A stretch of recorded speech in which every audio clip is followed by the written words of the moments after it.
बिस्मिल्लाहिर्रहमानिर्रहीम। अस्सलाम वालेकुम नादरीन मोहतरम, आप देख रहे हैं आज तक न्यूज़ और मैं हूं समी। इससे पहले आप इस कहानी की 4 किस्तें सुन चुके हैं और अब 5वीं किस्त मुलाहिजा फरमाएं। मिलर ने स्टीयरिंग संभाल लिया था और फिर गाड़ी स्टार्ट हो गई।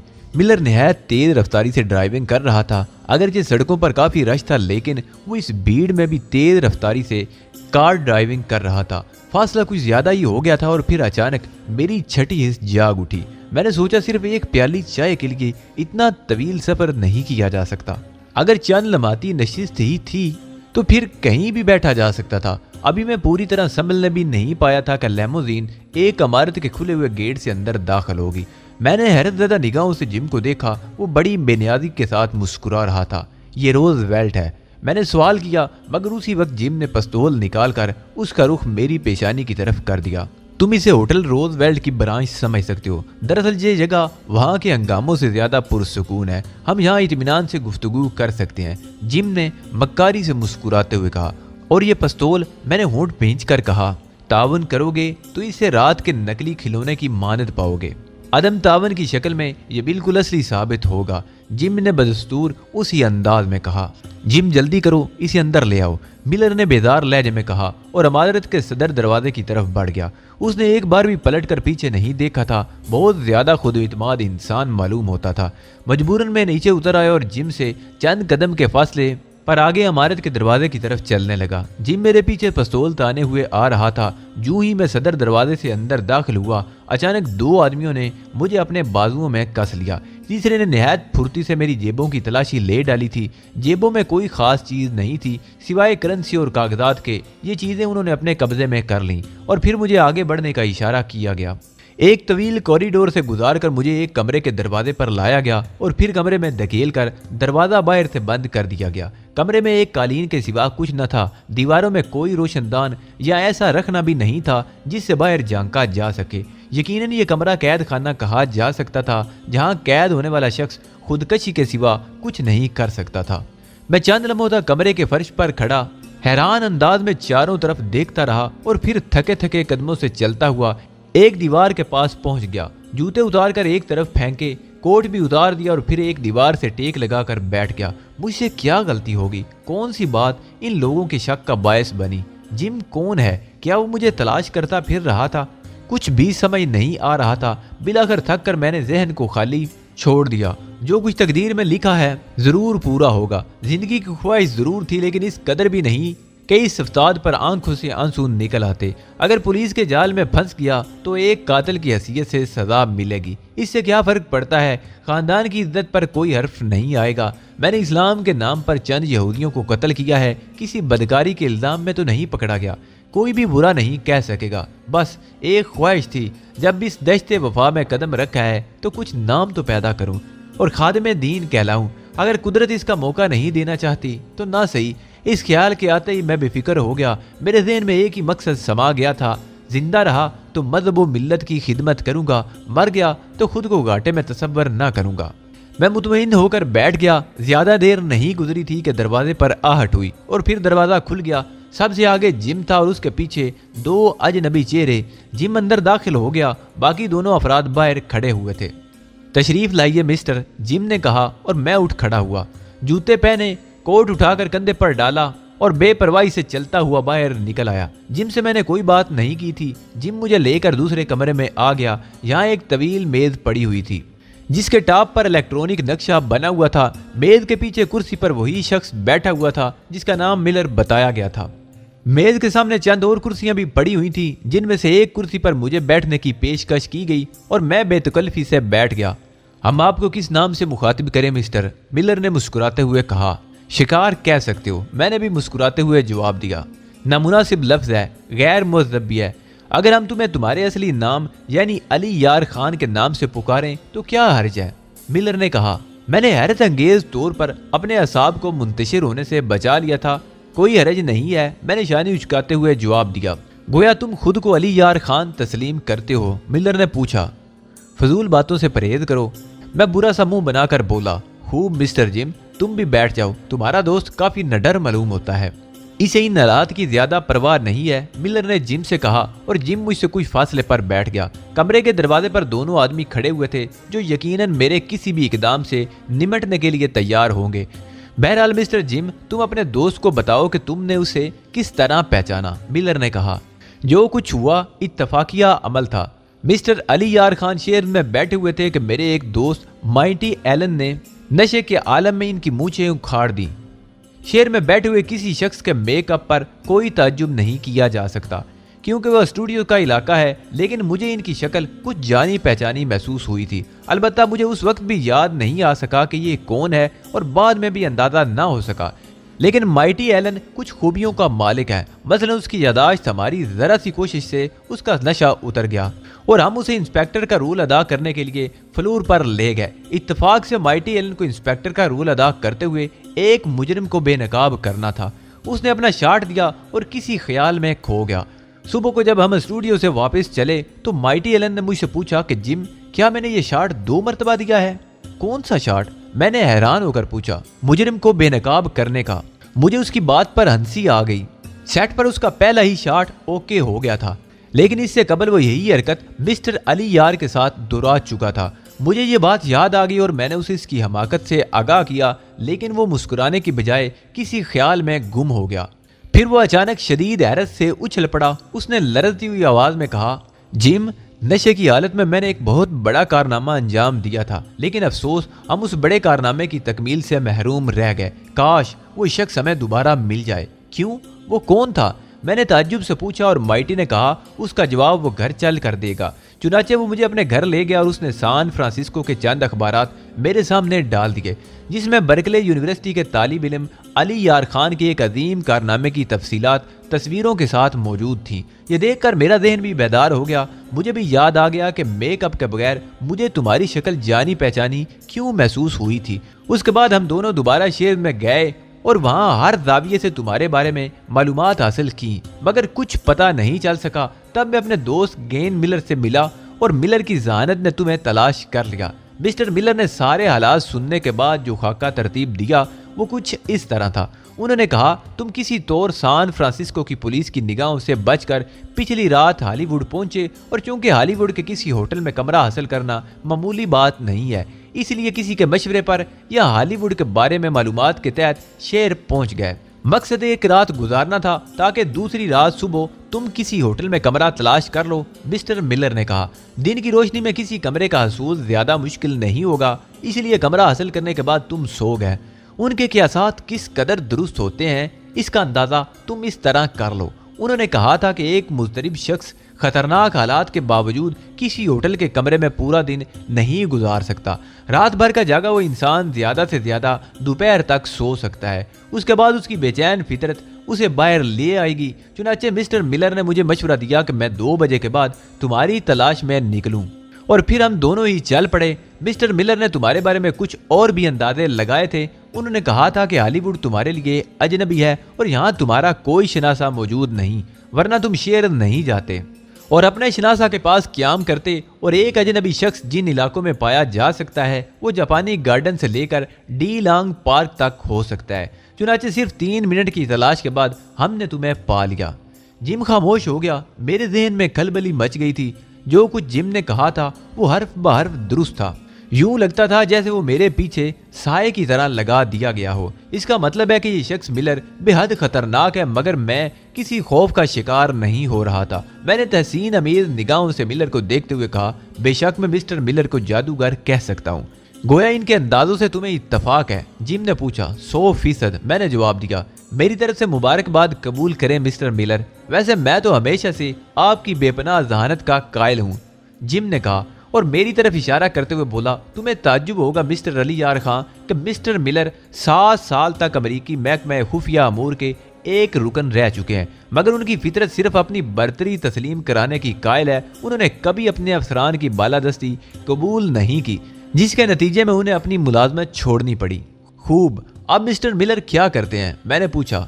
इस दौरान मैंने जरा भी अपनी असाबी कमजोरी का मुजाहरा नहीं किया था। मैं तुम्हें बता चुका हूँ कि वो फिल्मों में काम करते हैं, लेकिन दर पर्दा हमारे कुछ दूसरे कारोबार भी हैं और तुम्हारी यहाँ आमद इसी कारोबार के सिलसिले की एक कड़ी है। वो कारोबार क्या है? मैंने पूछा। सैन फ्रांसिस्को में तुमने 4 अफराद को कत्ल कर दिया है। चारों के चारों बासर खानदानों के चश्मो चिराग थे। अमेरिकी पुलिस पर तुम्हारी गिरफ्तारी के लिए शदीद दबाव डाला जा रहा है। नोबल मार्टिन ने तुम्हें 24 घंटे के अंदर अंदर गिरफ्तार करने का चैलेंज किया था, लेकिन अपनी नाकामी का एतराफ करते हुए उसने अपने ओहदे से इस्तीफा दे दिया है। इससे तुम हालात की संगीनी का अंदाजा लगा सकते हो। हॉलीवुड में बेशुमार अफसरान मिस्टर मिलर के दोस्त और साथी हैं। मिस्टर मिलर उनमें से जिसकी तरक्की चाहेंगे तुम्हें उसके हवाले कर देंगे, मगर ये उस वक्त होगा जब हम अपने कारोबार में नाकाम रहेंगे। आप लोगों का कारोबार क्या है? मैंने दोबारा पूछा। खिदमत खल्क, तुम्हारी जान बच सकती है। तुम्हें हॉलीवुड से बाहर निकाला जा सकता है, लेकिन उसके इवज तुम्हें $1,00,000 अदा करने होंगे। जिम ने कहा और मैं गहरी सांस लेकर रह गया। कुछ देर खामोशी तारी रही, फिर जिम बोला, हाँ तो डियर अली, क्या फैसला किया तुमने? यहाँ मिस्टर मिलर से थोड़ी सी चूक हुई है। क्या उनका तजुर्बा उन्हें ये नहीं बताता कि एक गरीब मुल्क के तालिब इल्म के पास इतनी बड़ी रकम नहीं हो सकती? ज़माना तालिब इल्मी में तो एक नौजवान अपने वालदैन ही का दस्ते नगर होता है, और वालदैन जो खर्च भेजते हैं वो बमुश्किल तमाम किसी तालिब इल्म की कफालत कर सकता है। हमें इस बात का अंदाज़ा था, लेकिन यहाँ तुम्हारे वसाइल और दोस्त काम आएंगे। क्या बहुत से पाकिस्तानी तालिब इल्म मिलकर भी तुम्हारे लिए ये रकम जमा नहीं कर सकते? इस बार मिलर ने लब कुशाई की थी। शायद ये उनके लिए भी मुमकिन ना हो सके। अगर मुमकिन होता तो फिर भी पाकिस्तानी बाशिंदों के बारे में तुम्हारी मालूमात बहुत महदूद हैं। एक गयूर पाकिस्तानी अपनी ज़िंदगी बचाने के लिए कभी दूसरों से भीख नहीं मांग सकता। और फिर ये बात यूं भी नामुमकिन है कि रकम मांगने की अपील अमेरिकी पुलिस के कानों तक भी पहुंच सकती है, और इसके नतीजे में हम नाकाम हो सकते हैं। नामुमकिनात को मुमकिन बनाना मेरे बाएं हाथ का खेल है। फिर भी हमने यहाँ अच्छे लोगों की मानिंद गुफ्तगू की है। तुम एक निडर इंसान साबित हुए हो, इसलिए मैं तुम्हारे साथ खुसूसी रियायत करने के लिए तैयार हूँ। मिलर ने कहा। वो रियायत क्या होगी मिस्टर मिलर? मैंने पूछा। $1,00,000 के हुसूल के लिए हम तुम्हें रास्ते बता सकते हैं। तुम अपने तौर पर यह रकम बढ़ा भी सकते हो, लेकिन बकिया रकम तुम्हारी अपनी मलकियत होगी और तुम इसे तसर्रुफ में ला सकते हो। हम इस रकम के इवज तुम्हें यहाँ से निकलने में मदद देंगे और उस वक्त तक तुम्हारी हिफाजत करेंगे जब तक तुम अमेरिका की हदूद से बाहर ना चले जाओ। मिलर ने कहा और मेरे लिए लम्हा फिक्रिया पैदा हो गया। अनोखी पेशकश थी। जिंदगी बचाने के लिए मुझे दूसरे जराइम करने होंगे। ये सूरत हाल कितनी अजीब होगी, इसका अंदाजा कौन कर सकता है? मैं सोच में डूबा रहा। फिर मैंने तवील सांस लेकर पूछा, वो रास्ता क्या होगा मिस्टर मिलर? कोई बदतरीन जुर्म या आसान तरीन काम? इस सिलसिले में तुम्हारी कोई शर्त नाकाबिले कबूल होगी। मिलर के लहजे में यकायक सख्ती पैदा हो गई थी। क्या मुझे सोचने का मौका भी नहीं दिया जाएगा? मैंने पूछा। हरगिज नहीं। ये कोई सौदेबाजी नहीं, बल्कि इसे सिर्फ एक रायत कहा जा सकता है जो मजबूत बुनियादों पर तुम्हें दी जा रही है। मिलर ने जवाब दिया, मुझे मंजूर है, लेकिन मेरी भी एक बात सुन ली जाए। मैं अपने मुल्क या मजहब के लोगों के खिलाफ कोई काम नहीं करूंगा। अगर तुम्हारे ज़हन में ऐसी कोई बात है तो मुझे खुशी से पुलिस के हवाले कर दो, मैं तैयार हूँ। हम बेवकूफ़ नहीं है अली यार खां। हम ये बात जानते हैं कि तुम सिर्फ मजहबी जुनून के तहत अपना मुस्तकबिल तबाह कर चुके हो, इसलिए हमारी तरफ से ये वादा है कि तुमसे कोई काम तुम्हारी हुकूमत या तुम्हारे हम मजहब लोगों के खिलाफ नहीं लिया जाएगा। मिलर ने कहा। फिर ठीक है, मैं तुमसे ताउन के लिए तैयार हूँ, मैंने फैसला कुन लहजे में कहा, और मेरे इस फैसले में कोई खोट नहीं थी। मैं जिस जज्बे के तहत ये काम कर रहा था वो मेरे सीने में पोशीदा था। इन लोगों को कत्ल करके मुझे रूहानी मुसर्रत हुई थी, लेकिन कत्ल बहरहाल कत्ल है। किसी भी बड़े मकसद को हासिल करने के लिए कुछ कुर्बानियां तो देनी ही पड़ती हैं। मेरा मुस्तकबिल भी मुझसे कुर्बानियां तलब कर रहा था। उनसे पहलू तय मुमकिन नहीं थी, चुनाचे मैंने खुलकर आमादगी का इजहार कर दिया। मुल्लर ने अपनी मेज की दराज खोलकर उसमें से 4 सादा कागज निकाले और उन्हें यकजा करते हुए मेरे सामने रख दिया। इन पर दस्तखत कर दो, वो बोला, और मैं शदीद हैरत के आलम में उसका चेहरा देखने लगा। मैं नहीं समझा। मेरी हैरत अब भी बरकरार थी। देखो, हम और तुम नेक रस्तों के मुसाफिर नहीं हैं। जब तुम बहालत मजबूरी हमारे लिए कुछ करने पर आमादा हुए हो तो क्या हम इस बात से मुतमईन हो जाएं कि तुम हमारे लिए बेहतर जज्बात रखते हो? हरगिज नहीं। अगर मेरी जगह तुम होते तो तुम्हारे ज़हन में भी यह खतरा मौजूद होता कि तुम्हारा शिकार तुम्हें धोखा दे सकता है, और इन कागजात के जरिए हम तुम्हें उस वक्त तक गिरफ्त में रखेंगे जब तक तुम हमारा मुतालबा पूरा ना करोगे। उसके बाद ये तुम्हें वापस कर दिए जाएंगे। मगर इन कागजात पर लिखी हुई तहरीर क्या होगी? मैंने पूछा। ये तुम्हें इस वक्त नहीं बताया जा सकता, मिलर ने फैसला कुन लहजे में कहा। फिर से मेरा पूरा जिस्म सवालिया निशान बनकर रह गया था। तुमसे कोई काम लेने से कबल तुम्हें तुम्हारी दस्तखत शुदा तहरीर दिखा दी जाएगी, उसके बगैर तुमसे कोई काम नहीं लिया जाएगा। वो बोला, गौर तो करो अली यार खान कि तुम कितने खुश नसीब हो कि कितनी आसानी से तुम्हारी गलूख खिलासी हो रही है। यानी बस कोई छोटा मोटा काम और उसके बाद आज़ादी। यूं भी तुम कानून की गिरफ्त में हो, ये कागजात भी ज़्यादा से ज़्यादा तुम्हें अमरीकी कानून की गिरफ्त में ही ला सकते हैं, इसलिए क्या फ़र्क पड़ता है। इस बार जिम ने कहा, बात तो ठीक ही थी, इसलिए मैंने चारों सादा कागजात पर दस्तखत कर दिए और मिलर ने उन्हें समेट कर दराज में रख दिया। क्या आप अली के दस्तखत से मुतमईन हैं मिस्टर मिलर? जिम ने अय्यारी से पूछा। हाँ, इस तरह मिस्टर अली का इम्तिहान भी मकसूद था। बहरहाल अब मैं मुतमईन हो गया हूँ। इनके लिबास से जो कागजात बरामद हुए हैं उनमें इनके दस्तखत मौजूद हैं और ये दस्तखत हमारे हासिल करदा दस्तखतों से मुख्तलिफ नहीं है। इन चीज़ों को जांचने के लिए मेरी एक ही निगाह काफ़ी होती है, मिलर ने जवाब दिया और मैं इस खतरनाक शख्स की जहानत पर गौर करने लगा। मिस्टर अली, अब की बार जिम ने मुझे मुखातिब करते हुए कहा, मैं इस छोटे से ग्रोह में एक आर्जी साथी की हैसियत से आपको खुश आमदीद कहता हूँ। मिस्टर मिलर कहने को एक अदाकार हैं, लेकिन वो अंदरूनी तौर पर क्या हैं इसका अंदाज़ा आपको बहुत जल्द होगा। मैंने जिम की बात का कोई जवाब नहीं दिया था। आपका सामान किस होटल में है मिस्टर अली? मिलर ने पूछा। सामान बहुत मुख्तसर है, मैंने अपने होटल का नाम दोहराते हुए कहा। अगर ना भी हो तो कोई हर्ज नहीं है। जिम, मिस्टर अली को इनके कमरे में पहुंचा दो, मिलर ने कहा और फिर मेरी तरफ मुतवज्जा हुआ। मिस्टर अली, आराम से रहें, मैं बहुत जल्द आपसे मुलाकात करूंगा, उसके बाद आपके जहन से बहुत सी परेशानियां दूर हो जाएंगी, मिलर ने कहा और हम उठ गए। उस कमरे से निकलकर दूसरे कमरे में जाते हुए जिम ने कहा, तुम खुश नसीब हो अली कि तुम्हें मिलर जैसे आदमी का सहारा मिल गया। वो इतना ही बाइख्तियार है कि अगर तुम उसकी निगाहों में कोई मकाम हासिल कर गए तो वो तुम्हें अमेरिका से निकालने में भरपूर मदद देगा। आम जिंदगी में लोग उसे सिर्फ अदाकार के नाम से जानते हैं, लेकिन दर हकीकत वो क्या है ये बहुत कम लोग जानते होंगे। इस बात पर भी मैंने खामोशी इख्तियार की थी, यहाँ तक कि जिम मुझे एक कमरे में ले आया। ये खूबसूरत बेडरूम था। फिलहाल तुम इसे इस्तेमाल करो, तुम्हें यहाँ हर सहूलत मिलेगी, जिम ने कहा और मुझे कमरे में छोड़कर बाहर निकल गया। मैं थके थके कदमों से एक आराम कुर्सी तक आ गया और उसमें धंस गया। जो कुछ हो रहा था वो मेरे लिए कोई ख़ास अहमियत नहीं रखता था। इन तमाम बातों से कतई नज़र मुझे ये आसूदगी हासिल थी कि मेरा ज़मीर मुजरिम नहीं था। मैंने कोई ऐसा काम नहीं किया था जिस पर मेरा ज़मीर मुझे मुलामत करे। जुर्म की सबसे बड़ी खराबी ये है कि उसके बाद मुजरिम ख्वाह कितना ही आसूदा हो जाए मगर ज़मीर का कर्ब उसे बेचैन ही रखता है। सबसे बड़ा मुहासिब खुद उसकी अपनी फितरत में पोशीदा होता है जो उसे सुकून से नहीं बैठने देता। मेरा मुहासिब मुतमईन था, इसलिए बड़े से बड़ा खतरा मुझे तशवीश में मुब्तला नहीं कर सकता था। जिन सादा कागजात पर मुलर ने मुझे दस्तखत पर मजबूर किया था उनसे से ज्यादा काम ले सकता था। मेरे जुर्म का इतराफ़ या मुझे चंद दूसरे जराइम में मुलव्वस करने की दस्तावीज़ या इससे भी ज्यादा और कुछ, लेकिन ये हरकतें मेरे लिए बेमैनी थी। मेरे किसी भी जुर्म की सजा ज्यादा से ज्यादा मौत हो सकती थी और मैं मौत से खौफ नहीं था। चुनाचे मैंने खुद को मुतमईन कर लिया। रात हो गई थी। तकरीबन 8 बजे मेरे दरवाजे पर दस्तक हुई और किसी नुस्वानी आवाज ने अंदर आने की इजाजत तलब की।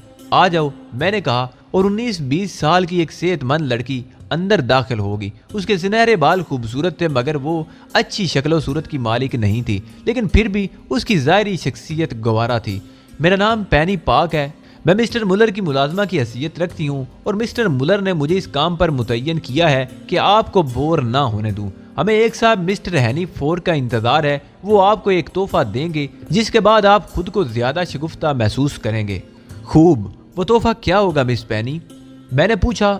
बैठ जाओ। उसने एक कुर्सी के करीब पहुंचकर मुझसे इजाज़त तलब की। सॉरी, ये पेशकश तो मुझे करनी चाहिए थी, तशरीफ़ रखिए, मैंने खुश इखलाकी से कहा और वो बैठ गई। जनाब, तोहफे में एक तजस्सुस पोशीदा होता है। मेरा ख्याल है वक्त से पहले ये तजस्सुस ख़त्म नहीं होना चाहिए, इसलिए मैं इस बारे में आपको नहीं बताऊंगी। हाँ, ये बताइए, काफ़ी पिलवाऊँ या कोई दूसरा मशरूब? काफ़ी मिल जाए तो। मैंने जुमला अधूरा छोड़ दिया। हाँ हाँ ज़रूर। पैनी ने उठकर दीवार में लगी हुई बेल बजा दी, जिसके जवाब में फौरन ही एक मुलाजिम किस्म का आदमी अंदर आ गया। काफ़ी, पैनी ने कहा और वो गर्दन हिलाकर वापस चला गया। मुझे आपके बारे में थोड़ी सी तफसील मालूम हो चुकी है, क्या कुछ और बताना पसंद करेंगे आप? लेकिन ज़रा एक बात को अपने जहन में रखें कि मैं किसी किस्म की जासूसी के मिशन पर नहीं आई हूँ, इसलिए आप हर वो बात मुझसे छुपा सकते हैं जो आप किसी को बताना पसंद ना करें। ये गुफ्तगू सिर्फ बराए गुफ्तगू है। मुझे यकीन है कि उसके बाद मेरी मौजूदगी आपको नागवार महसूस नहीं होगी। शुक्रिया, मैंने लड़की की बात से महफूज होते हुए कहा। आप आज़ादी से अपनी पसंद की गुफ्तगू कर सकती हैं। मैंने उसकी साफ गोई को पसंद किया था। बर्कले यूनिवर्सिटी की जिस तालिबा को कत्ल किया गया, क्या वो आपकी कोई अजीज थी? लड़की ने पूछा और शहनाज की सूरत मेरी निगाहों में आ गई। हाँ, मैंने मुख्तसर जवाब दिया। क्या रिश्ता था आप दोनों के दरमियान? उसने पूछा। वो मेरी हम मजहब हम वतन थी। ये रिश्ता मामूली नहीं होता, मैंने कदरे अफसुर्दा लहजे में जवाब दिया। इसके अलावा कोई और रिश्ता, मसलन क्या वो आपकी महबूबा भी थी? पैनी ने पूछा। हर करीबी रिश्ता महबूब होता है, लेकिन आपके नज़दीक महबूबा का जो मफहूम है वो मेरी उस अंदाज की महबूबा नहीं थी। फिर भी आप उसके लिए जज्बाती हो गए। वो ताज्जुब से बोली। आपके माशरे में वो जज्बात अपनी कदर खो चुके हैं जो ऐसी तहरीकों का सबब बनते हैं, इसलिए आप ये सब कुछ नहीं समझ सकेंगी। मैंने किसी कदर तल्ख लहजे में कहा।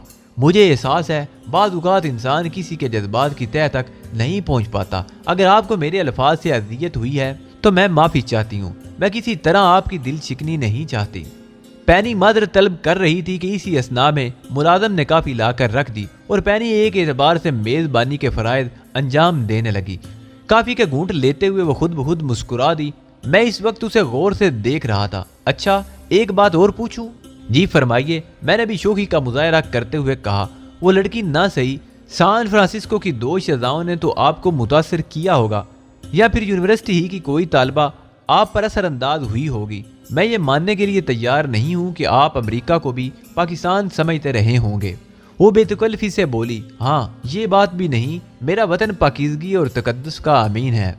वहाँ औरत का एक मकाम है, उसकी जानिब उठने वाली गलत निगाहों के लिए कोई तहफ़्फ़ुज़ नहीं होता। वहाँ माशरती बुराइयों से नफरत की जाती है। मैं ये नहीं कहता कि वहाँ जराइम नहीं होते, बुराइयाँ नहीं होती, सब कुछ होता है, लेकिन ऐसे लोगों को पूरे माशरे की नफरत का शिकार बनना पड़ता है।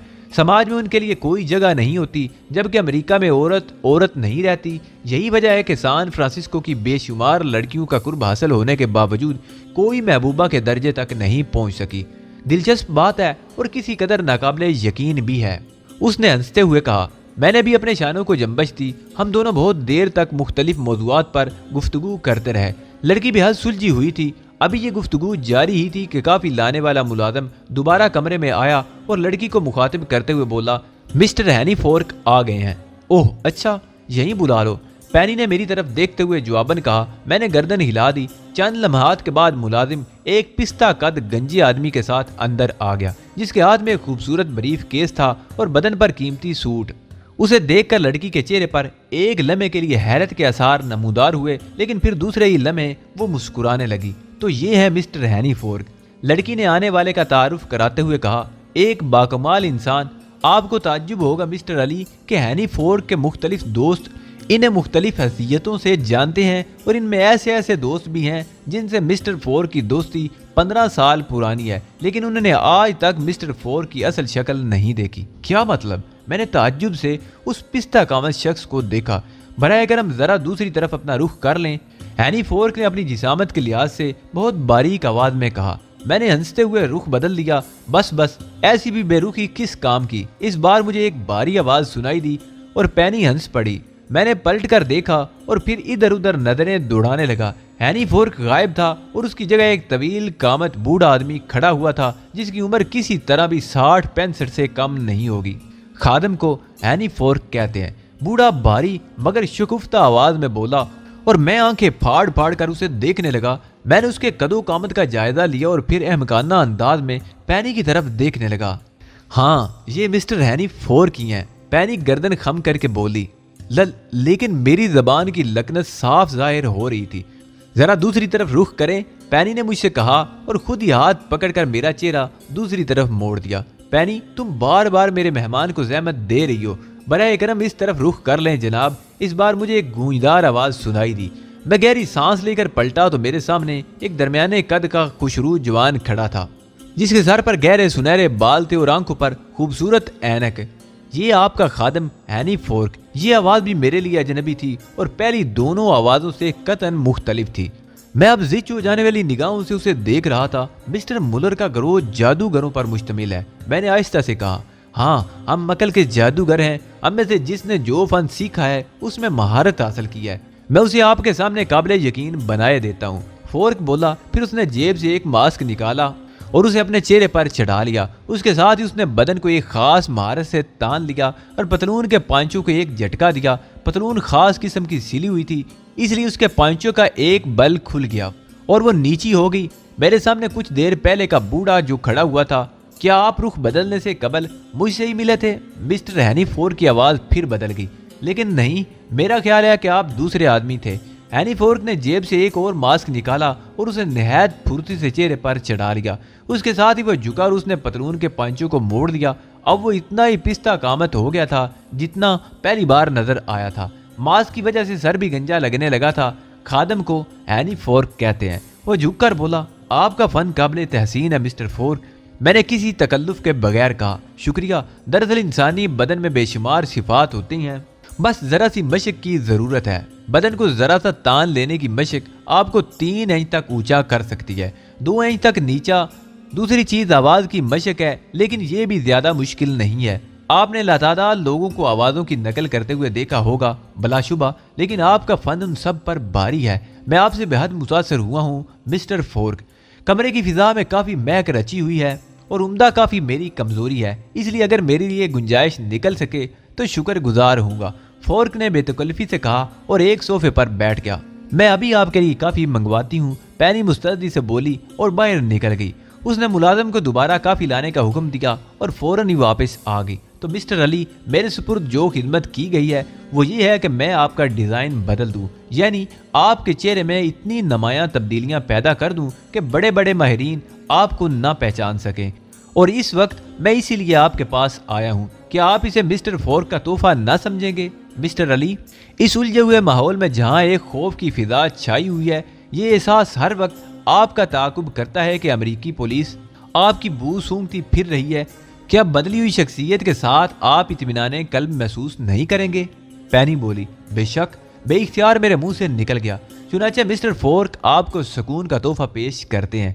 अगर मैं मिस्टर फोर्क की जादूगरी का कायल ना हो गया होता तो शायद इस तोहफे की मेरे ज़हन में कोई कदर नहीं होती, लेकिन मुझे यकीन है कि मिस्टर फोर्क इस मर्तबा भी कोई गुल ही खिलाएंगे। मैंने मुस्कुराते हुए कहा, काफी पीकर सुकून हासिल हो तो आपसे इस मौजू पर मजीद गुफ्तगू की जाए। मिस्टर फोर्क ने कहा, यकीनन।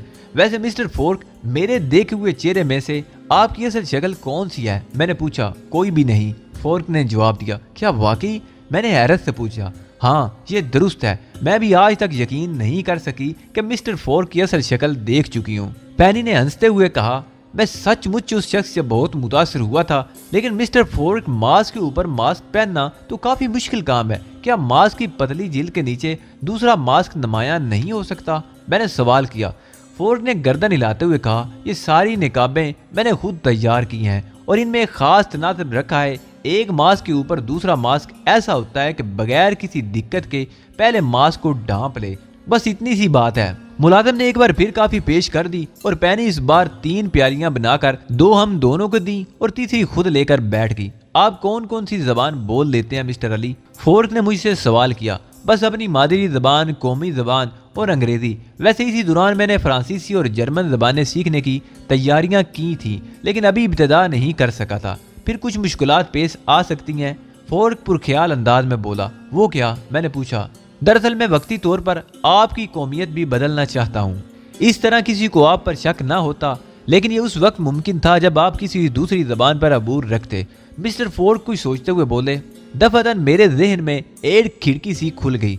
मुझे अपना प्यारा रफीक हरबंसी याद आ गया था। मैं उसकी जबान भी बोल सकता था। चुनाचे मैंने फोर्क से कहा, आप मेरी हियत में तब्दील कर सकते हैं मिस्टर फोर्क। अमेरिका में आपने बहुत से सिख नौजवान देखे होंगे, मैं उनकी जबान भी बोल सकता हूँ। फोर्क ने काफी की प्याली रख दी। हैरत अंगेज, वाकई ये ख्याल मेरे जहन में नहीं आया था। बिल्कुल मुनासिब रहेगा। चलो, ये भी मुश्किल हल होगी।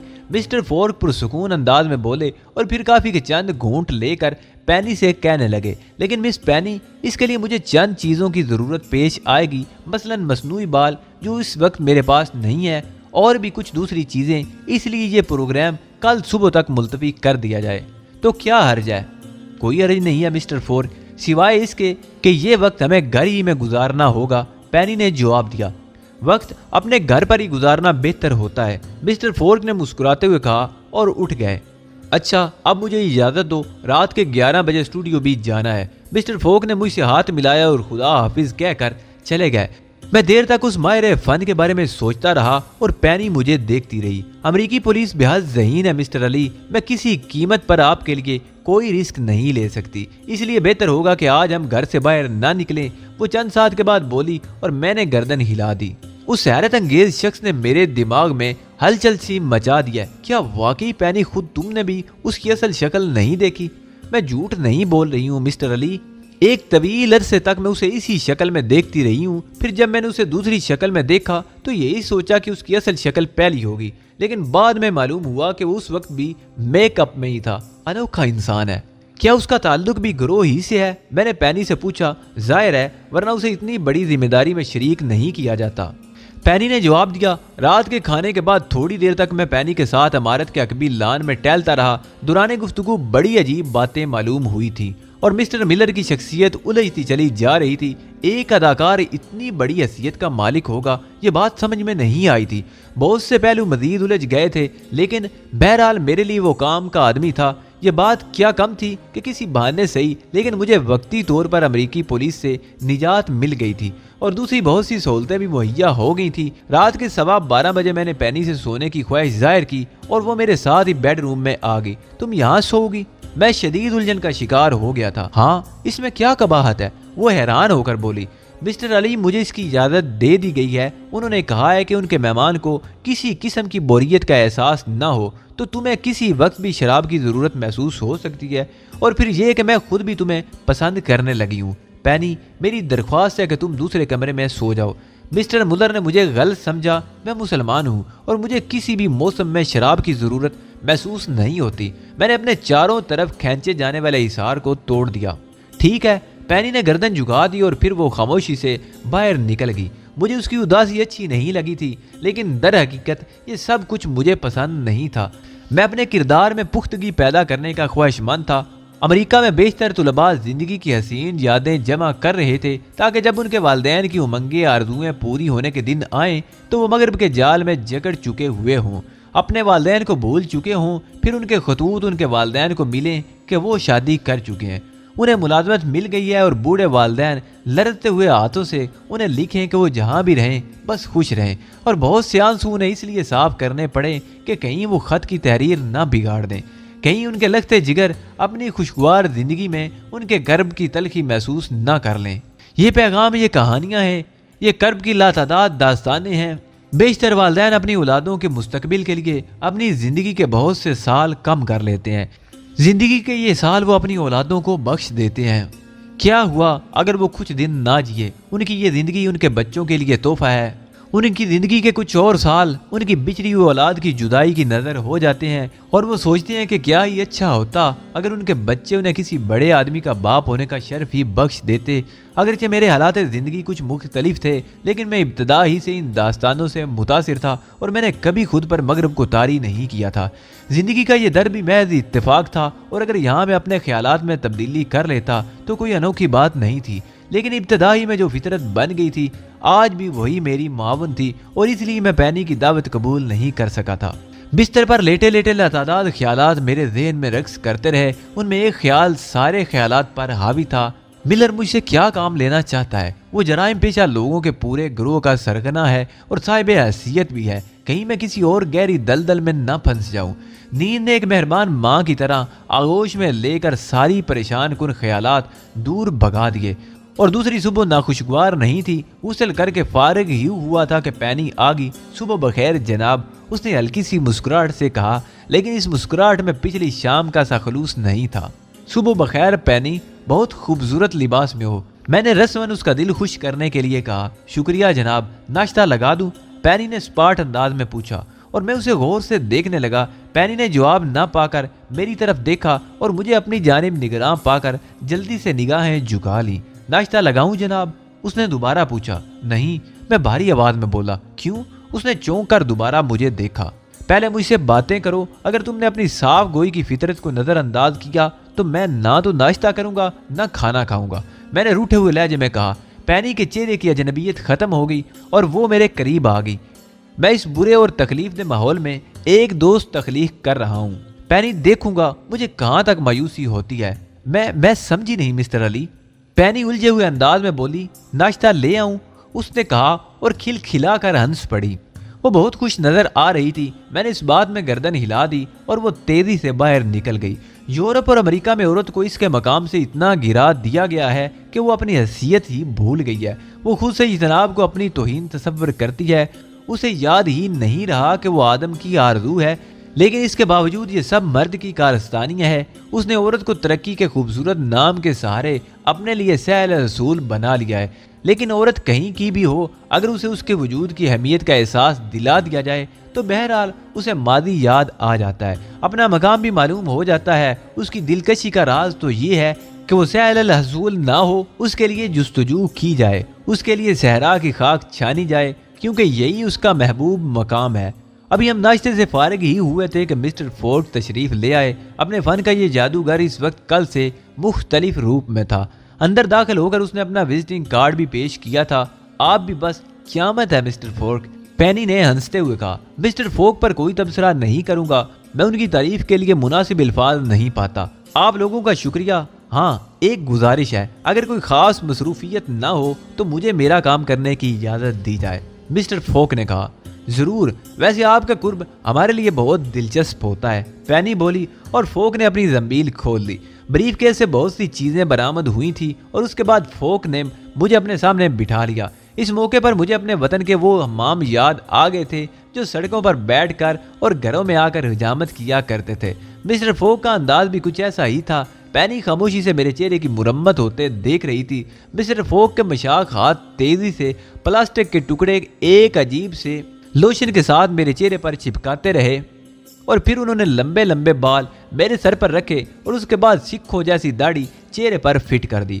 फिर उन्होंने पगड़ी भी खुद ही मुहैया की थी। मिस्टर फोक की बारीक बीनी का ये आलिम था कि लोहे का एक पतला सा कड़ा भी मेरी कलाई में डाल दिया गया। फिर वो अपने काम से फारिग हो गए। बराए करम आईने में देखकर मुझे मेरी किसी खामी से आगाह कीजिए, उन्होंने कहा। लेकिन मैंने पैनी की निगाहों से अंदाजा लगा लिया था कि मिस्टर फोक का फन मुकम्मल है। बहरहाल मैंने खुद भी आईना देखा और फिर मुझे वर्जिश करता हुआ मोटा हरबंसी याद आ गया। मैंने खामोशी से गर्दन हिला दी थी। मिस्टर मिलर से कहकर इनके लिए लिबास वगैरह का इंतजाम कर दें। मुझे यकीन है कि मिस्टर अली को भी इस मेकअप से कोई तकलीफ नहीं हुई होगी। अलबत्ता चेहरे के ढके हुए हिस्सों से कुछ उलझन महसूस होगी। चेहरे के खुले हुए हिस्सों पर पानी इस्तेमाल कर सकते हैं मिस्टर अली, इससे कोई नुकसान नहीं होगा। बहुत बेहतर मिस्टर फोक, मैंने जवाब दिया और मिस्टर फोक उठ खड़े हुए। चंद जरूरी कामों में मसरूफ हूँ आज, फिर किसी वक्त मुलाकात होगी, उन्होंने अपना बैग संभाल कर कहा और फिर मुझसे मुसाफा करके बाहर निकल गए। इस शख्स की जादूगरी में कुछ शक है? पैनी ने मुझसे पूछा। बहुत बाकमाल इंसान है, मैंने इतराफ किया। पैनी मुझसे इजाजत लेकर चली गई तो मैंने आईने में एक बार फिर अपना जायजा लिया। मैं वाकई बिल्कुल ही बदल गया था। फोक ने एक एक चीज का ख्याल रखा था। आंखों के पपोटे तक बारीक कर दिए थे ताकि आंखों की बनावट भी बदल जाए। इस तरह मेरी आंखें शराबियों की मानिंद हो गई थी। तकरीबन आधे घंटे के बाद पैनी वापस आई। मिस्टर मिलर ने आपको तलब किया है, उसने बताया और मैं उसके साथ ही अपने कमरे से बाहर निकल आया। थोड़ी देर बाद मैं उसी कमरे में मिस्टर मुलर के सामने मौजूद था जहां मैंने पहली बार उनसे मुलाकात की थी। मुलर ने संजीदा निगाहों से मेरा जायजा लिया और फिर मुतमईन अंदाज में गर्दन हिलाकर बोला, मेरा ख्याल है तुम्हारा मेकअप मुकम्मल तरीन है और इस तरह तुम तवील अरसे तक अमेरिकन पुलिस की निगाहों में धूल झोंक सकते हो। हाँ, आपके साथी मिस्टर फोक अपने फन के माहिर हैं, मैंने मुख्तसरन कहा। ये तुम्हारे कागजात हैं सरदार विक्रम सिंह, तुम एक हिंदुस्तानी कारोबारी हो जो प्लास्टिक होल्डिंग मशीनों की खरीदारी के लिए यहाँ आया हुआ है और सियाहत कर रहा है। मुलर ने एक चमड़े का ब्रीफ केस मेरी तरफ बढ़ा दिया। शुक्रिया मिस्टर मुलर, मैंने एक गहरी सांस लेकर कहा, और वो ये तहरीर है जो तुम्हारे दस्तखत के साथ तैयार की गई है। मुलर ने एक फोटोस्टेट कापी मेरी तरफ बढ़ा दी और मेरे बदन में सनसनाहट सी दौड़ गई। मैंने वो कापी उठाई और उसे पढ़ने लगा। पूरी तहरीर पढ़कर मेरा दिल तो लर्ज गया था। मुलर ने मेरे सीने पर वाकई कारी ज़रब लगाई थी, जबकि मैंने उस वाक़े को ज़्यादा अहमियत नहीं दी थी। मैंने सोचा था कि मुलर किसी भी जुर्म का एतराफ़नामा लिख ले, वो मेरे लिए बेहकीकत होगा। क्योंकि जो जुर्म मैं अमेरिका में कर चुका हूँ उसकी सजा ही ऐसी होगी कि मजीद गुंजाइश ही नहीं रहेगी। लेकिन अय्यार मुलर ने मुझे ऐसे जाल में फंसा था कि मेरे 14 तबक रोशन हो गए। ये तहरीर एक एतराफ़नामा था कि हुकूमत पाकिस्तान ने मुझे बर्कले यूनिवर्सिटी सिर्फ इसलिए भेजा था कि मैं अमेरिका के मुख्तलिफ शहरों में दहशत गर्दी फैलाऊँ और वक्तन फ़वक्तन अपने सिफारत खाने से हदायत मिलने पर उन लोगों को कत्ल करूं जिनके लिए इशारा किया जाए। इस सिलसिले में मेरे साथियों के नाम भी लिखे गए थे जो अमेरिका के मुख्तलिफ शहरों में मुकीम थे, जबकि मैं उनमें से किसी के नाम से वाकिफ नहीं था। जिन लोगों के नाम इस एतराफ़नामे में लिखे गए हैं वो पाकिस्तानी हैं। इनमें से कुछ तिजारत करते हैं, कुछ मुलाजमतें, कोई नाम फर्दी या जेली नहीं है। दूसरे 3 कागजात इसी तहरीर की तस्दीक करेंगे। मैं उन्हें किसी तरह बरवे कार लाऊंगा, ये मेरा काम है। तुम बस इसकी अहमियत को महसूस कर लो, मुलर ने खुश्क लहजे में कहा। मैंने अपने ज़हन में पैदा होने वाले खदशात की शिद्दत को बमुश्किल तमाम ख़त्म किया और फिर सर्द लहजे में बोला, क्या सिर्फ $1,00,000 के उसूल के लिए आपने मुझे इतने खौफनाक जाल में फंसा है मिस्टर मुलर? हाँ, ये मेरा उसूल है। शिकार को इस कदर बेदस्तो पाक कर दो कि तुम्हारे अपने बदन पर कोई निशान न बने। मैं उस मकूले पर अमल करता हूँ। अगर तुम अपने ज़राए से ये अदायगी कर सकते तो मुझे उन तमाम चीज़ों की ज़रूरत पेश ना आती, लेकिन मैं तुम्हारी हिफाजत भी कर रहा हूँ और तुम्हारी ज़रूरियात भी पूरी कर रहा हूँ। मुझे ये कतन पसंद नहीं होगा कि इन सारी कोशिशों के बाद तुम मुझे धोखा देकर निकल जाओ, इसलिए मैंने ये मजबूत बंद बांधा है। मैं इनसे कोई और मकसद हासिल नहीं करूँगा। जिस वक्त तुम मेरे बताए हुए प्रोग्राम पर अमल करके मुझे मेरी मतलूबा रकम मुहैया कर दोगे, मैं ये तमाम कागजात तुम्हारे सुपुर्द कर दूंगा। मुलर ने जवाब दिया, तुमने बड़ी गहरी साजिश की है मिस्टर मुलर।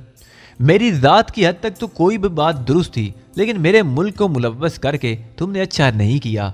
हालांकि ये एतराफ़नामा सिर्फ मेरी ज़ात तक तो एक हैसियत रखता है, मगर ऐसे कागजात की मुल्कों की सतह पर कोई अहमियत नहीं होती। बहरहाल मैं इस जख्म को नहीं भूलूंगा। मैं एक अदना सा इंसान हूँ, लेकिन कोई किसी तौर मुझे गद्दार वतन समझे, ये तसव्वुर ही मेरे लिए हद अज़ियतनाक है। मैं जानता हूँ मिस्टर अली, तुम बेफिक्र रहो। मैं इस तहरीर से सिर्फ तुम्हारी हद तक की फ़ायदा उठाऊंगा। रही हुकूमत की सतह पर इसके लिए बेअसर होने की बात, तो मुझे यकीन है कि तुम इस गलतफहमी को दिल से निकाल दोगे। मैं जानता हूँ कि इस कागज़ को हुकूमत की सतह तक किस तरह लाया जा सकता है। बात सिर्फ तुम्हारे ठीक रहने की है। मैं अब तुम्हें आज़ादी दे रहा हूँ। तुम हॉलीवुड और उसके इतराफ़ में जहाँ चाहो जा सकते हो। मेरे आदमी सिर्फ तुम्हारी हिफाजत करेंगे, तुम पर कोई पाबंदियाँ नहीं लगाएंगे। फिर जब भी तुम्हें इस्तेमाल करना होगा उसी वक्त इतला तुम्हारे पास पहुँच जाएगी। क्या आप मुझसे कोई बहुत खतरनाक काम कराना चाहते हैं? मैंने पूछा। इसका फैसला मैं अभी नहीं कर सका हूँ। मुझे यकीन है कि तुम इस कागज की तफसीलात किसी को नहीं बताओगे, मुल्लर ने बेरहमी से कहा और उठ खड़ा हुआ। अब तुम जा सकते हो मिस्टर अली। वो मेरे नज़दीक से गुजरकर बाहर चला गया। बेहद खुद इतमाद शख्स था और अंदाज़ा होता था कि इसकी ये खुद इतमादी बेसबब नहीं है। मैं भी कमरे से निकल आया और वापस अपने कमरे की तरफ चल पड़ा। इस हमारे से भी अब वाकफियत होती जा रही थी। मुल्लर ने जो दाव खेला था उसने कई घंटे मुझे परेशान रखा। कोई तरकीब समझ में नहीं आ रही थी। मैं वाकई चूहेदान में फंस गया था। बात अगर उस हद तक ना होती तो शायद मुझे कोई परवाह नहीं होती। तब मैंने सोचा कि मैं करोड़ों इंसानों के मुल्क का एक अदना सा इंसान हूँ। एक शख्स किसी हुकूमत को कोई नुकसान नहीं पहुँचा सकता। मेरी हुकूमत तो सूरत हाल से वाकिफ हो ही जाएगी। इसके अलावा गुजरने वाले वक्त के साथ मैं भी कोशिश करूँगा कि मुल्लर इस दस्तावेज से कोई फ़ायदा ना उठा पाए। अब मैं इतना हकीर भी नहीं हूँ। दूसरी बात इस जुर्म की है जो मुल्लर मुझसे कराएगा। अगर वो कोई आम सी बात हुई तो ठीक है, ज़िंदगी बचाने के लिए एक कोशिश ये भी सही। पैनी मेरी हमदर्द थी। उसने मेरे मौक़िफ़ को दिल से मान लिया था और अब उसके अंदाज में कोई लग्ज़श पैदा नहीं हुई थी। मुल्लर तो जैसे मुझे भूल ही गया था। पैनी के साथ मैंने हसीन तरीन मकामात की सैर की और पूरा हॉलीवुड देख डाला। तब एक शाम पैनी ने कहा, क्या ख्याल है अली, लॉस एंजल्स चला जाए? क्या तुम इससे कबल उस शहर को देख चुके हो? नहीं, मैंने जवाब दिया। तो बस तय है, कल लॉस एंजल्स चलेंगे। वैसे मैं तुम्हें बता दूं, ये बात मुझसे मिस्टर मुल्लर ने कही थी। ओह, मैंने पैनी को बगौर देखा। क्या उसने किसी प्रोग्राम के तहत ये बात कही है? यकीन करो मैं नहीं जानती। उसके प्रोग्राम किसी दूसरे को कभी मालूम नहीं होते। अजीब सा इंसान है। पैनी ने जवाब दिया। मुझे उसके बारे में कुछ और बताओगी पैनी? मैंने आहिस्ता से पूछा और पैनी अजीब सी निगाहों से मुझे देखने लगी। फिर बोली, अगर तुम्हें मेरी ज़िंदगी अजीज़ है तो उस बारे में कभी कुछ ना पूछना। यकीन करो उसके खिलाफ कुछ कहकर मैं जिंदा नहीं रहूंगी। ठीक है पैनी, अपनी जात के लिए मैं तुम्हारी जिंदगी खतरे में कभी नहीं डालूंगा, मैंने कहा और खुद को नफरीन करने लगा कि मेरी बुज़दिली अब ऐसे मामूली सहारे तलाश करने लगी है। लॉस एंजल्स को हॉलीवुड से अलहदा शहर नहीं कहा जा सकता। नावाकिफ लोगों को तो ये फैसला करना भी दुश्वार होगा कि हॉलीवुड कहाँ से ख़त्म होता है और लॉस एंजल्स कहाँ से शुरू होता है। हॉलीवुड को लॉस एंजल्स की एक शाख कहा जाए तो गलत नहीं होगा। हमारी खूबसूरत सी बैल कार की तेज़ रफ्तारी काबिल दीद थी। पैनी अलबत्ता संजीदा नजर आ रही थी। न जाने क्यों तेल उठाने की भारी मशीन बहुत दूर से नजर आ रही थी। फिर बिजली के तारों के लामहदूद जाल और उनके तारों के पसे मंजर में गैस के अजीम अल जुस्सा टैंक भी, जिनकी तादाद का अंदाजा लगाना नामुश्किल था। तेल की दौलत से मालामाल लॉस एंजल्स दूर ही से दौलतमंद शहर नजर आता था। हुसैन तरीन इमारतें, बुलंदो बाला होटल और रेस्टोरेंट, क्लब और नाइट क्लब, लंबी लंबी दुकानें जो कीमती अशिया से भरी हुई थी। मैं एक निगाह उन सारी चीजों पर डालता हुआ बिलाकर होटल एम्बर पहुंच गया। इतना हुसैन होटल था कि निगाह नहीं ठहरती थी। तवील तरीन पार्किंग लॉट पर 2 पोर्टर हमारा इस्तकबाल करने के लिए मौजूद थे। उन्होंने बैल कार से दोनों सूटकेस निकाले और फिर हमारी रहनुमाई करते हुए अंदर ले गए। होटल एम्बर के रूम नंबर 812 में 24वीं मंजिल पर था। हमारा सामान पहुंचा दिया गया। कमरे में दाखिल होकर पैनी ने अजीब सी निगाहों से मुझे देखा और फिर मुस्कुराने लगी। खैरियत, क्या मैं सरदार जी के हुलिये में कार्टून नजर आ रहा हूँ? मैंने पैनी को मुस्कुराते देख कर पूछा। ओह नहीं, बल्कि यकीन करो अली कि तुम अपने बुलंदो बाला कद और शानदार सेहत की वजह से बेहद पुरकशिश नजर आ रहे हो, पैनी ने जवाब दिया। उसके बाद कुछ इधर उधर की बातें होती रही और वक्त आहिस्ता आहिस्ता गुजरता रहा, यहाँ तक कि शाम का अंधेरा फैलने लगा। रात हुई तो पूरा लॉस एंजल्स जगमगा उठा। रोशनियों का एक तूफान उमड़ आया था जिसे देखकर आंखें खैरा हुई जाती थी। पैनी मेरी खुश्क तबीयत की वजह से कुछ बोर नजर आ रही थी। फिर हम डिनर के लिए नीचे आ गए। पहली मंजिल पर शानदार डाइनिंग हॉल था जो इस वक्त लोगों से खचाखच भरा हुआ था। यहाँ हर रंग हर नस्ल के लोग मौजूद थे, जिससे लॉस एंजल्स की नई हैसियत उभरती थी। सियाफाम, नेग्रो, मैक्सिकन, जापानी और हिस्पानी बाशिंदे बहुत बड़ी तादाद में मौजूद थे।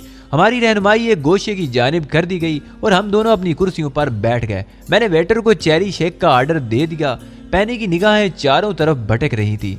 ज्यादा देर नहीं गुजरी थी कि एक बुलंद कदो कामत की खूबसूरत लड़की मेरे पास आ गई। वो साड़ी बांधे हुए थी। खदो खाल में खालिस नुस्वानियत की बजाय किसी कदर उखड़पान था। फिर भी उसकी बड़ी बड़ी आंखें बेहद पुरकशिश थीं। मैं यहाँ बैठ सकती हूँ सरदार जी? उसने ठीठ अंबाला की जबान में पूछा और मैं चौंक पड़ा। अपने लहजे से वो सिख मालूम हुई थी। ये एक नई मुसीबत नाज़िल हो गई थी। अगरचे मैं ठीठ पंजाबी बोल सकता हूँ, लेकिन वो एक खास बाबत जो सिखों की पंजाबी में होती है मेरी जबान में नहीं थी। फिर भी मैंने खुश इखलाकी से उसका इस्तकबाल करके अपनी हद तक खालिस जबान में उसे बैठने की पेशकश की, जिसके जवाब में वो मुस्कुराती हुई बैठ गई। आंखें तरस गईं अपने किसी आदमी को देखने के लिए। क्या लॉस एंजल्स में खालसे नहीं आते और उनके यहाँ आने की कोई खास वजह है? उसने पूछा। मेरे ख्याल में तो ऐसी कोई खास बात नहीं, लेकिन तुम यहाँ कब से हो? मैंने सवाल किया। 1 हफ्ते से न्यूयॉर्क से आई हूँ, मगर यहाँ तो बोर ही हो गई। तन्हा आई हो? मैंने सवाल किया। हाँ, मुझसे यही हमाकत हुई। करण सिंह मेरे साथ आना चाहता था, मगर मैंने उसे लिफ्ट ही नहीं दी। कजन है मेरा, मगर खालसों में ऐसे बुज़दिल जवान कम ही नजर आते हैं। मर्द ही नहीं लगता, इसीलिए मैं उसे घास नहीं डालती। ये कौन है? सिख लड़की ने बड़ी बेतुकल्फी से पैनी की तरफ इशारा किया। ये मेरी दोस्त पैनी है, मैंने तारुफ कराया। शक्ल ही से पैनी लगती है, मगर सरदार ये क्या, तुझे पूरे लॉस एंजल्स में एक यही मिली थी? उसने नाक सिकोड़ कर कहा और मैं बुखलाकर पैनी को देखने लगा। लेकिन इस बात से जरा सुकून महसूस हुआ। मोहतरमा ने यह बात पंजाबी में कही थी। इन खातून का अंदाज भी अजीब था। यूं लगता था जैसे मेरे चेहरे पर दाढ़ी और सर पर पगड़ी देखते ही मेरे सारे हकूक उनके नाम महफूज हो गए हों। क्या मैं आप लोगों का तारुफ कराऊं? मैंने पूछा। रहने दे, बस रहने दे, भगा दे इसे यहाँ से। मुझे तो शक्ल ही से उल्लू लग रही है। ये चली जाएगी तो बातें करेंगे, बेतकल्लुफ खातून ने कहा। पैनी अजीब सी निगाहों से हम दोनों को देख रही थी। न जाने उसके तासुरात क्या थे, लेकिन अजनबी जबान में गुफ्तगू करते हुए उसने एक अंदाजा तो लगा ही लिया होगा कि हम दोनों जबान के रिश्ते से ही सही, लेकिन एक दूसरे के करीब जरूर हैं। दफातन उसने कुर्सी खिसकाते हुए कहा, अली, अगर तुम महसूस करो तो मैं उठ जाऊं। मुझे मेरा एक शनासा नजर आ गया है। जरूर, मैंने किसी कदर बुखलाए हुए अंदाज में कहा। यूं लगता था जैसे पैनी ने सारी बातें समझ ली हूँ। उसके जाने के बाद नवार खातून ने इस तरह हाथ झाड़े जैसे उन्होंने पैनी को उठाकर फेंक दिया हो। अच्छा हुआ उसे शनासा नजर आ गया। हाँ, क्या नाम है तेरा सरदार?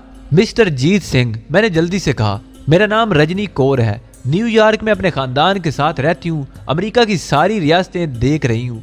तू क्या करता है? सिख लड़की निहायत बेतकल्फी पर उतर आई थी। पढ़ता हूँ, मैंने जवाब दिया। कैलिफोर्निया यूनिवर्सिटी में? लड़की ने खुद ही कहा। हाँ, मैंने मुख्तसर सा जवाब दिया। और ऐश करने इतनी दूर आता है? पहले तालीम तो मुकम्मल कर ले। सरदारे, माता पिता तेरा इंतजार कर रहे होंगे, इन चक्करों में पड़ा रहा तो बर्बाद हो जाएगा। तू कुड़ील जरूर है मगर सूरत से मासूम लगता है। ठीक कहती हो रजनी, लेकिन मैं एक काम से यहाँ आया था, ऐश करने नहीं। मैंने दिल ही दिल में हंसते हुए कहा। काम से आया था? लड़की के साथ? सरजीत सिंह, रजनी कौर ने बड़ी दुनिया देखी है। मेरी मान तो अब भी समझ जा। अभी से संभल गया तो संभल जाएगा, वरना फिर रोने के सिवा कोई चारा नहीं रहेगा। रजनी कौर अजीब औरत थी। खुद तो इतनी बेबाक और आजाद फितरत की मालिक थी और मुझे इस तरह नसीहतें कर रही थी जैसे मेरी नानी हो। रक्स के लिए मौसीकी शुरू हुई तो मैंने उसे रक्स की पेशकश की। बैठ जा, कल नहीं मिलूंगी तुझसे। खालसा होकर इन लोगों की तरह कमर मटकाएगा, शर्म नहीं आएगी तुझे? आज मेरी खातिर रहने दे, कल नाच लेना दिल भर के। मेरे होंठों पर मुस्कुराहट आ गई। यकायक वो लड़की मुझे पसंद आ गई थी। फिर हम दोनों बातें करते रहे। अजीब बेनियाज फितरत की मालिक थी। उसकी बातें बड़ी उखड़ और साफ सुथरी थी। मैं तजब्जब का शिकार हो गया था। 12 बजे के करीब वो उठ गई। अच्छा, अब मैं चलती हूँ। कहाँ जाओगी रजनी कौर? मैं छोड़ आऊँ? जा, वो छिपकली तेरा इंतजार कर रही होगी। ऐसा नहीं है रजनी, मैंने पहले भी ये बात तुमसे कही है। यकीन नहीं आता, पर तू कहता है तो चुप ही हो जाती हूँ। बस जा, आराम कर, वाहे गुरु तुझे कामयाब करें। रजनी के लहजे में खुलूस था। कल आऊं रजनी? मैंने भी इख्तियार होकर पूछा। नहीं, कल मैं सैन फ्रांसिस्को जा रही हूँ, वहां से सालिनास जाऊंगी चरवाहों का खेल देखने। ये कहकर वो बाहर निकल गई। उसने पलट कर भी नहीं देखा था। मेरे दिल में उसके लिए एक अजीब सा एहसास पैदा हो गया था। मैं वाकई फैसला नहीं कर पाया कि वो किस किस्म की औरत या लड़की है। मुमकिन है वो पैनी को देखकर मोहतात हो गई हो और इसलिए वापस चली गई हो, लेकिन जो गुफ्तगू उसने की थी उसमें एक अपनायत, एक बड़ा अपनापन जरूर था। कोई घटिया बात नहीं थी। फिर मुझे पैनी याद आई और मैं दिल ही दिल में खुद पर हंसने लगा। एक तरफ मेरी जिंदगी मौत के बेरहम हाथों की जद में थी और दूसरी तरफ ये सारे हंगामे। एक बार तो दिल चाहा कि तमाम इखलाकी बंधनों को तोड़कर उस बेराह रवि को अपना लूं, लेकिन फिर ख्याल आया कि अगर जिंदगी मुख्तसर ही रह गई है तो आखिरी वक्त में ये गुनाह क्यों किया जाए।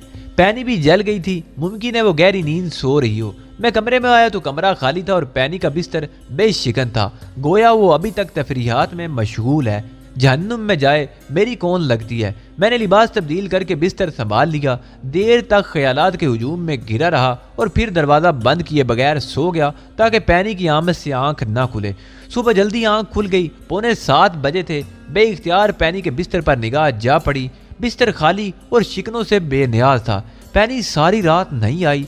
मैंने ताज्जुब से सोचा। एक लम्हे के लिए तशवीश के आसार ज़हन में उभरे, लेकिन दूसरे ही लम्हे मैंने उन सारे ख्यालात पर लानत भेज दी और उठकर गुस्ल खाने चला गया। खूब देर तक नहाया और जब बाहर निकला तो पैनी एक आराम कुर्सी पर दराज अखबार देखती नजर आई। उसने निगाहें उठाकर मुझे देखा और फिर उसकी मतलाही निगाहें मेरे अकब में किसी को तलाश करने लगी। फिर उसने मुस्कुराते हुए कहा, सुबह बखैर मिस्टर विक्रम सिंह। ये दोनों लफ्ज उसने चबा चबा कर अदा किए थे। सुबह बखैर मिस पैनी। मैं भी खलूस से मुस्कुरा दिया। मैंने सोचा नाश्ता आप लोगों के साथ ही करूं। कम अज कम वो खातून इतनी बदइखलाक तो ना होगी कि मुझे नाश्ते की इजाजत ही ना दे। तुम रात को कहाँ रही पैनी? मैंने उसके सामने बैठते हुए पूछा। हम लोग खुद को एक दूसरे के अच्छे दोस्तों में शुमार करने लगे हैं। एक अच्छे दोस्त की हैसियत से मेरा फर्ज था कि मैं तुम्हें तुम्हारे कमरे में तन्हाई मुहैया करूं, मिस्टर विक्रम सिंह। और फिर यूं भी बाज निगाहों में मेरे लिए वो जज्बात मौजूद हैं जो तुम्हारी निगाहों में नहीं है। पैनी ने कहा, ओ सॉरी, मुझे ये जाती सवाल नहीं करना चाहिए था। बहरहाल नाश्ते के लिए वेटर को बुला लें। मेरा ख्याल है रात को तुमने भी डिनर नहीं किया। मैंने कहा, नहीं, मैंने अपने एक दोस्त के साथ डिनर कर लिया था। पैनी बोली और फिर उसने बेल बजा दी और हम वेटर का इंतजार करने लगे। आपकी दोस्त क्या पसंद करेंगी? उनसे भी पूछ लें, पैनी ने तंजिया अंदाज में कहा। क्या मतलब? मैंने ताज्जुब से पूछा। अगर तुम रजनी कौर की बात कर रही हो तो वो सिर्फ एक पुरखलूस सिख लड़की थी जो मुझे अपना हमवतन और हम मजहब समझकर मेरी तरफ मुतवज्जा हुई थी। उसने मेरे साथ रक्स करना भी पसंद नहीं किया और एक बुजुर्ग के अंदाज में मुझे तालीम मुकम्मल करने की हिदायत करती रही, क्योंकि मैंने उसे यही बताया था कि मैं एक तालिब इल्म हूँ। और फिर वो मुझे नसीहतें करती हुई चली गई और बस। इससे पहले कभी मेरी उससे मुलाकात नहीं हुई। मशरकी लड़कियां इसी तरह जिंदगी गुजारती हैं। आखिर में मेरा लहजा तल्ख हो गया। पैनी का चेहरा जर्द पड़ गया था। वो खुश होंठों पर जबान फेर रही थी और उसकी आंखों में सख्त शर्मिंदगी के आसार नजर आ रहे थे। इतनी देर में वेटर आ गया और मैं उसे नाश्ते की तफसील नोट कराने लगा। वेटर चला गया। पैनी की आंखों से आंसुओं के 2 कतरे टपक पड़े थे। मैंने आगे बढ़कर उसके दोनों हाथ पकड़ लिए। मुझे वाकई अफसोस है पैनी, लेकिन मैंने जो कुछ कहा है वो गलत नहीं है। मैंने किसी कदर शर्मिंदा से अंदाज में कहा। मुझे खुद पर शर्मिंदगी है। वाकई मेरा किरदार घिनौना है, लेकिन मैं वादा करती हूँ मिस्टर अली कि मैं अब खुद को संभाल लूंगी। बुराई के रास्ते से दूर हटने के लिए तुम मेरे लिए मशअले राह बन जाओगे। उसने रोते हुए कहा।